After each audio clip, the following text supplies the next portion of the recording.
Ovih dana je jedna rezolucija u Kosovskoj skupštini usvojena. Jeste juče. Da, juče.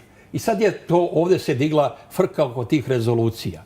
Ja, na primjer, bi imao potpuno drugčiji pristup. A to je, kažite vi iz Prištine, gospodo, drugovi, ne znam kako god da ih nazovu, koga, šta to stavljate na teret i kome vi to stavljate na teret. Jer ako mi u srpskom etnosu imamo zločince, pa valjda nema nikome prešnije da utvrdimo odgovornost zločinaca nego mi.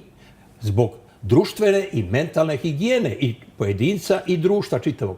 A mi imamo potpuno obrnutu situaciju. Mi imamo, rekoh, fašizaciju Srbije. To je veći problem od problema Kosova. Mi imamo danas medijski prostor gdje, da Bog sačuva, postali su politički komesarijati fašizacije Srbije.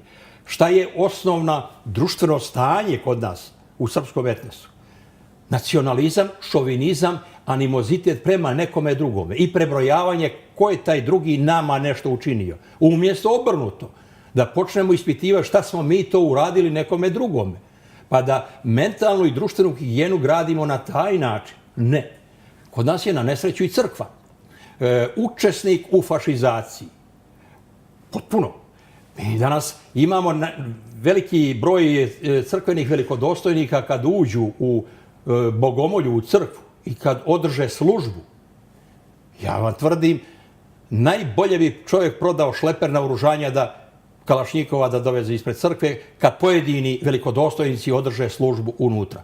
Umjesto da građani izlaze sa više blagosti iz crkve, naši građani iz crkava izlaze sa viškom borbenosti.